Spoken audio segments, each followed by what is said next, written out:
Hello and welcome to another episode of The Conversation. My name's Graham, based in Manchester. And I'm Malika, based in Norwich. Welcome to episode 3. Can we believe we're already here, Malika? I know, it feels like it's been ages, hasn't it? We're ages in the planning and doing, and now it's like we're episode 3 and it's going so fast. So I can't quite understand. No, and obviously, people have clearly guessed that we're recording these in advance and stuff like that. So it's kind of middle of March at the moment, but we're getting there, and the end is nigh. Obviously, you went back to physical school this week, did you? How did you find that?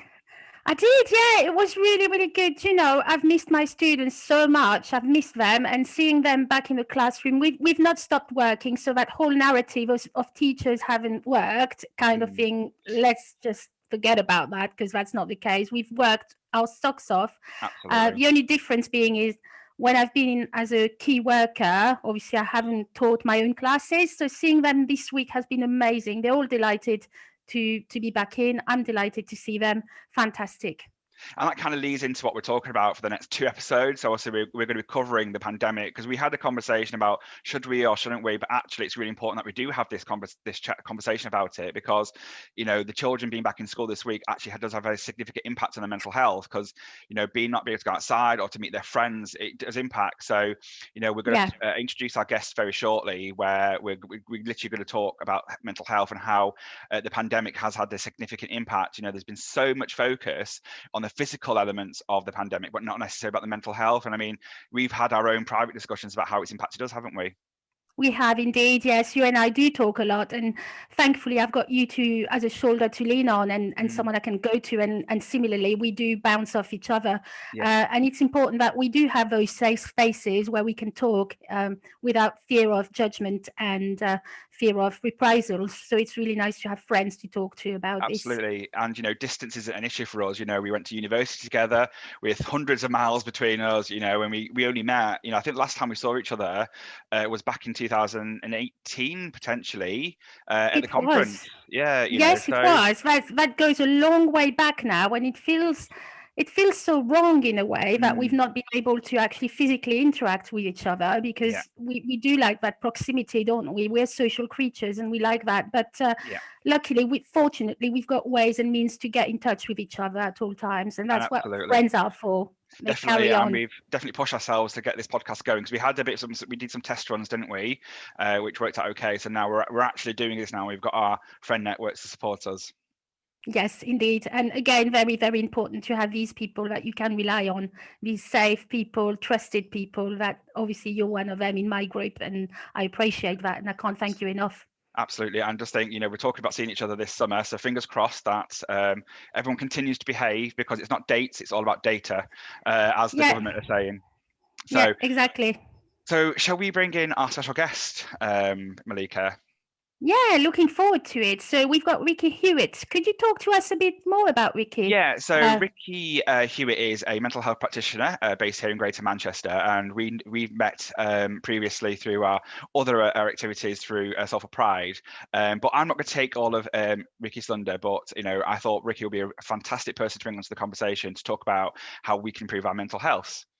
So can I introduce Ricky by the magic of Zoom? His camera will appear. Hi, Ricky.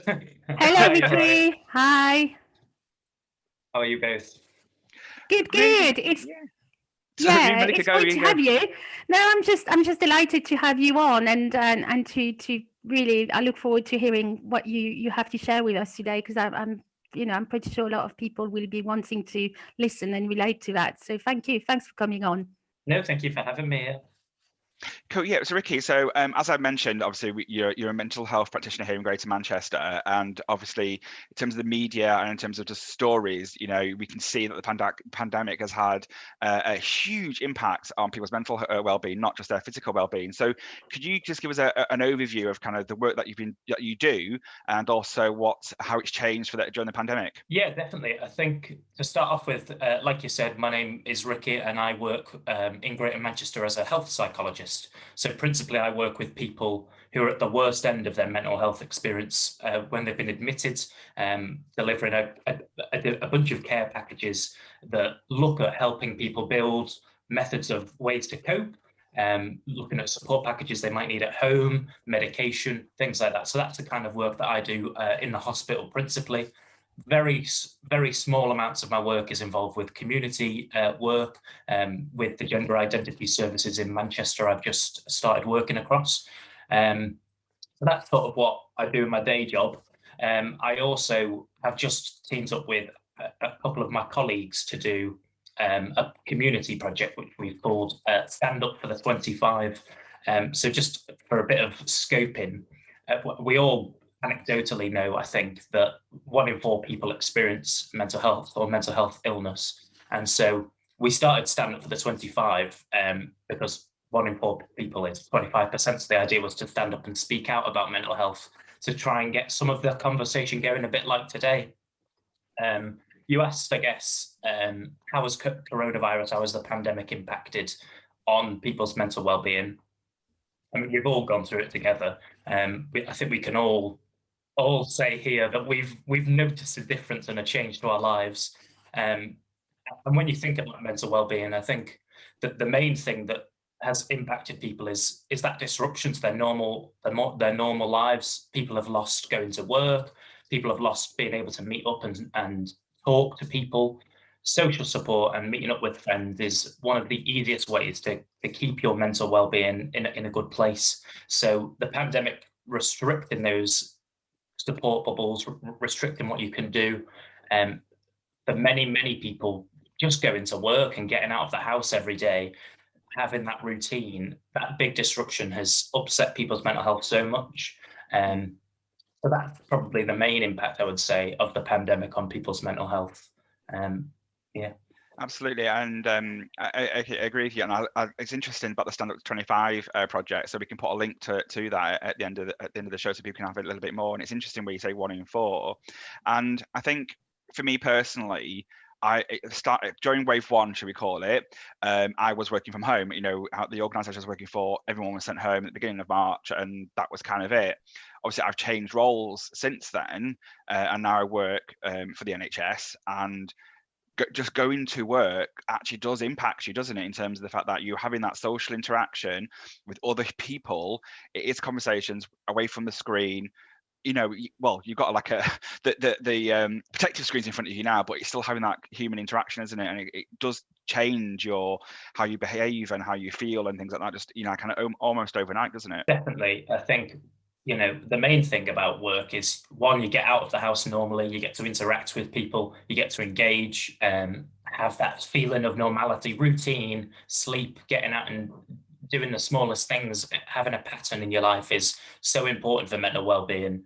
And by losing those contacts, by losing that routine, I know lots of people working from home have stayed up, changed their sleeping patterns, been working through the night, waking up late, and those disruptions to your sleep pattern actually are really detrimental to your mental health. It's actually really important to try and almost force yourself to feel like you are still at work. So it's really good to, for example, set a workplace out of, you know, where you're going to sleep, for example. You might want to go into the living room and do your work, and try and keep a feeling of going out, you know, getting ready even, getting up at the same sort of time, doing the work in a set place, so that you've got that separation between your sort of work mentality and the home, sort of your home and relaxation mode. Okay, that actually makes real sense to me, because obviously when I first started working from home, it was a case I was up. I got dressed, but I was in sweats. Do you know what I mean? I was in a hoodie. I didn't feel as if I was in a work environment.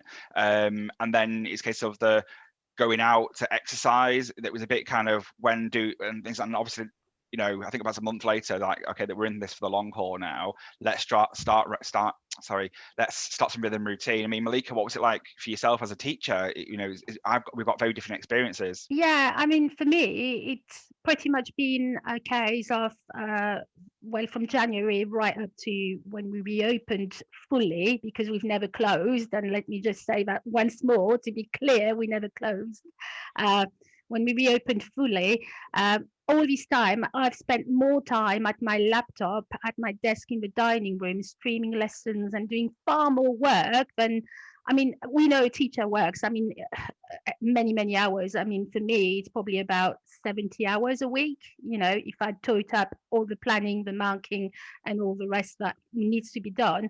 But I really felt like I wasn't getting a mental break, so to speak, because I was constantly streaming live lessons, constantly doing all the necessary work, looking at the children's work, liaising with colleagues, teams meetings, this, that, and the other. I wasn't actually going out the house at all. You know, I mean, we were forbidden for going out anyhow. You know, that was obviously lockdown situation. But I feel that now I'm back and I'm going in the car every single day. I'm getting to see the daylight. You know, it was really miserable sitting in the dining room and looking out the window that is right behind me, because essentially that's my workspace when I'm doing some work from home. Um, the fact that I was going outside was really uplifting to my mood straight away, because I was getting fresh air, I was looking at different things. And even though I was driving, it's still a commute to work. It's kind of like lifted my mood just being outside and being this week in contact with the children, socially distanced, and the colleagues. You can have those face conversations, and it makes you feel a lot better. You feel a little bit, you feel a lot better in terms of, okay, we're not there yet, but it's a step forward. I'm actually having some interactions with people rather than having interactions over a machine. Does that make sense? It's kind of like getting back into the structure of what normality might look like in the future, because it has had an impact. Yeah, you're talking about the normality of the future. So let's bring Ricky back in here. Basically, so Ricky, obviously in a couple of weeks' time, another set of restrictions may be lifted if the data is matching, in terms of the shops reopening. Hospitality will start to reopen. I know some hospitality has remained open, but as a takeaway. But obviously we are very familiar with the gay village here in Manchester, and obviously that has had an impact on the LGBT community. The fact it's been closed, there's been no safe space, if you almost want to call it. So how can people not necessarily prepare to be out again, but getting their mental health in a state where they're ready to go out? We're not rushing this and almost having to go backwards. I think it's a really important question, because I think a lot of people will be really excited and really almost anxious to get out and live their full lives. But I think going from this place of absence and quiet to going full back to a full open social situation isn't going to be as easy as a lot of people have probably imagined, particularly I think for those people who have been more impacted by the isolation, by not connecting. So I think taking some actions now to start preparing for, as we move forward, you can meet one person outside for a walk and things like that. Just taking small actions to prepare yourself for going out and socializing in the full normal ways, and taking those little steps towards that. I don't think people should just expect to go full hog and be ready to go out, particularly, a lot of people will be ready to do that, but I think you have to sort of try and figure out where you are on how you're feeling, take notice of your own mental health, and think about how you feel. And if you are feeling a bit, worried, particularly with the virus as where it is as we're filming, people are really worried about suddenly going back into public life. And I think we have to try and, one, look after ourselves, look after our mental well-being, and take some steps. You just talked, Malika, about stepping outside and experiencing nature. When we talk about ways of well-being and how we can build resilience in our mental well-being, there's sort of 6 key things that we can do. One of them is connecting. So you could meet someone outside and go for a walk outside, socially distanced, and that's fine. Learning, having new experiences, things like that are really good. Moving, keeping physically active, caring for yourself, so going outside, experiencing nature. I live on the canal, so I'm really lucky. I'd love to go for a little walk down the canal. Noticing right now how you feel, your thoughts and feelings, and what's going on for you right now. Taking a couple of minutes out of your day to just think, how has today gone for me? Has today been a good day? Is it bad? I do a really weird thing that I like to rate my mood when I wake up, out of 10 every day. And before I go to bed, I'll think, was that right? And then do a similar thing at the end of the day. And then the last sort of area is giving someone else your time, giving your words, giving your presence.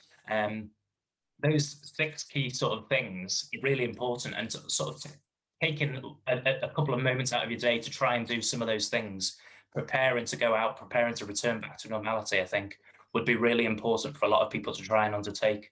And like I said earlier, trying to get that sense of normality, that sense of routine, preparing yourself, getting dressed, feeling like you're going to work will slowly train your mind to be in that mindset of this is the normal way we live. And I think that's really So, important, isn't so it? good. Yeah, Yeah. I mean, I smiled when you said what you do in the morning and in the evening. I mean, I've got a similar kind of thing that I can share with you all, but everybody at work always goes, "You're always upbeat, Malika. You're always, you're always happy," and that sort of thing. I get those comments. It doesn't mean that there's wrong things going on in my life by any Yeah. stretch, but it's the mindset I've decided to be in. And interestingly, that's happened after a big existential crisis, where I turn things around. And every day now I get up and I'm grateful for what I think of, the positive things I can be grateful for. And that's why I end my days every day. What can I be grateful for today? What sort of things have gone well? And that's kind of like the way I surf that wave now. And that's why I'm smiling with what you said, because I can vouch for the fact that it's working, because I'm in a much better place now than I've been a few years back, when I crashed down completely. Things were completely removed from me, and the parameters had gone. Like you said, Graham, as well. The whole coronavirus shifted, what we deemed life as normal. Completely shift the parameters, and I feel that is a lot that we can take of the advice that you're saying. Is just wake up one day at a time and just look for the positives every day. And celebrating those achievements, no matter how small they are, is so important, because some days, if you're in a low mood, you can feel like you've really achieved very little. So just taking notice and appreciating, I've made myself dinner, I've got dressed, I've those small things give you that sense of accomplishment, that sense of achievement, to feel like, yes, I've done that. Even if it seems like a really silly, trivial thing, like you've still done it, you've still achieved that thing. And that, like I said earlier, is a really great way to prepare yourself for getting back to life. 100%. Getting up in the morning, I got out of bed, I had a shower. Brilliant. What's the next step? And then and every single step essentially is going to get us into perhaps, hopefully, a better way of leading out of this crisis and that we might be in. Absolutely. Exactly. And I think, obviously, just before we let you go, Ricky, because I mean, we're only just starting this conversation. So, at the moment, as people have heard, we're trying these things out. So obviously, they're quite short episodes at the moment. But, if we feel something needs to be discussed in more depth, we will make longer episodes. So you talked very briefly about a new project that you started. So do you want to tell us a little bit about that and how people could potentially get involved? I don't know if it's probably just a Manchester thing at the moment, but, a website is a website. So it's probably, I'm guessing, it's full of resources. Yes. So like I said earlier, me and a couple of my colleagues at work, basically, there are a few different mental health charities out there, but we wanted to create a space not only just for awareness and to talk about mental health, but there's still a lot of stigma around mental health, and our focus is, we've came up with a mission statement, which is a world without stigma. A lot of people don't access mental health services because they're worried about the stigma, particularly surrounding suicide. LGBT plus communities particularly really face a detrimental experience because they can be misgendered, they can receive homophobic language, all of those things. So we wanted to create a community sort of mental health project where we really want it to be person-centered. We wanted to focus on individuals and make sure that the information and the resources that we're putting out there are open, feel accessible, so that people feel like they can come forward and talk about mental health, and also to challenge those stigmas. We set up a website and we've joined social media, but it's a developing project. So we only started it about a month ago, but it's called, you can go to forthe25.org.uk, and the resources and stuff are starting to be built up. So if you know of any other platforms, any mental health resources, we'll add them on there. But we are building those up. So if you want some information, we just put up some information, for example, about coping, well-being, how you can cope during the coronavirus and preparing to come back to normality, actually. So some of those little steps about what we can take, we've just put together. That's the project really, and I hope in the future it'll be a much wider than a Manchester thing, that people come together and talk about mental health and challenge and stigma and all of those things openly. And I think that's going to really be, important. sorry, Emily, because I think it's going to be really important that people just take that a chance to look at it. I know, and start those little tiny things that you can do. I mean, I know I'm doing some home exercises at the moment, and basically we've kind of got as part of the Apple Fitness app, not an ad, they do these mindful cool down things, and they talk about gratuity and gratitude. And I think it's those little things now where it's just, you don't have to do anything. It's just yourself that has to think about those. What you're most thankful for. I think the perfect thing about rating how you feel when you get up versus how you feel at the end of the day, I think that's an absolutely fantastic quick win, really, isn't it, in terms of supporting your own mental health and well-being? Yeah, and I think a lot of people feel like mental health is something for talking about mental health is something for people who are ill, but everybody has mental health, and I think that's really important, actually, Graham. I think it's something that everybody should do, because people think that only sick people or only people who have physical illness will experience mental health, but we all get low in mood, we all feel anxious, we all can sometimes feel like we don't want to do something, and appreciating where you are that day is important for everybody to do. Everybody can take those actions just to protect ourselves in the future from ever experiencing mental illness, rather than being low in moods or whatever, because everybody experiences mental health. Not everybody experiences mental illness, and the point of acknowledging your own situation and where you are will prevent you from becoming mentally ill and keep you hopefully well and engaged. I think you're 100% correct there, in terms of everyone has mental health just like they have physical health, and it's about managing yourself continuously, rather than it gets to a point of I can't think of the word, but intervention is required. So it's really useful to say. Blika, do you want to end on anything in particular? Yeah, I feel what we've said here, we all agree, we've all shared our experiences here, and we all agree that really we are trying to remove this taboo and this stigma that is around mental health, aren't we? And the sooner we start doing it together, accepting that actually mental health can affect every single one of us in any way, then the sooner we start having conversations towards making things better for each and every one of us. And there's a lot of talk about that be kind society. Well, it's about time that we walked the walk as well, that we accepted that when somebody is actually in a place where they're struggling, we just need to sit there and listen to them. We might not have the answers. We might not have, it's not our job perhaps to help in terms of offering practical ways. Maybe we're not qualified to do that, but we all qualified to just sit there and listen to that person. And I think that's also very important. Fantastic. So thank you very much, Ricky, for giving up this short amount of time today. And I think we're just scratching the surface on this, but at least we can say we've started a conversation about this. But thank you once again. No, thank definitely. you, Ricky. I could talk about mental health forever. But thank you very much for having me. Thank you. Take care. Bye. Bye. Okay, so that was Ricky, and I think, as you said before, we're just scratching the surface here, on how we can approach mental health really here, aren't we? Yes, definitely. And I think the fact that Ricky came on and offered all these suggestions and also creates that space, I'm all about the safe spaces, and what Ricky shared with us today is fantastic. These dedicated people who are creating safe spaces, places where you can reach out and access any help that you may need, is extremely important.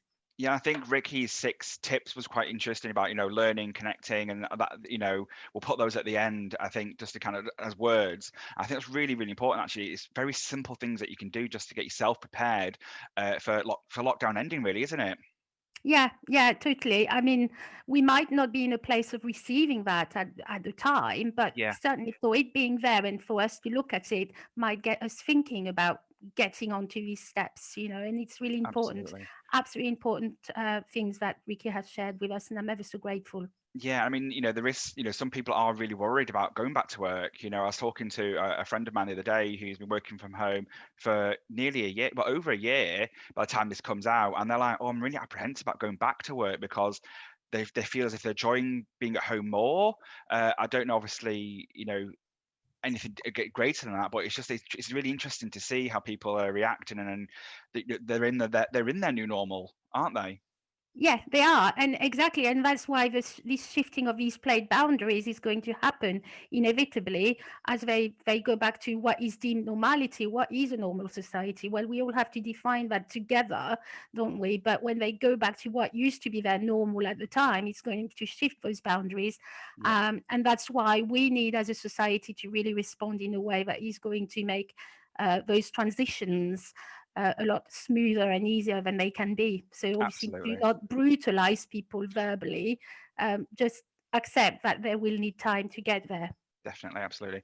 Now, obviously, as I said at the start, we're going to be talking these couple of episodes. We're going to be talking about the coronavirus and the impact. And next week, we're going to be talking to Johan, who obviously he's an EU citizen, but so he's going to be talking about how he's been impacted with Brexit. So we are touching that subject very slightly, but obviously we are going to focus on how they've been working very closely. I think they've been working in ICU and on the COVID wards throughout this pandemic. It's really, I think it's going to be an emotional episode, to say the least, in terms of how, the NHS are heroes, and they deserve way more, don't they?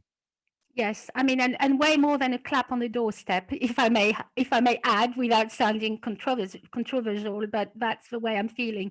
The NHS frontline workers, all of the key staff that worked to support us throughout this pandemic, have gone through sheer hell, and I feel the mental health of the NHS workers needs to be taken into consideration going forward a lot more than it has been. I completely agree. So on that note, you've been listening to The Conversation. My name is Graham. And I'm Malika. And we hope to see you again next week. Thank you for listening and watching us.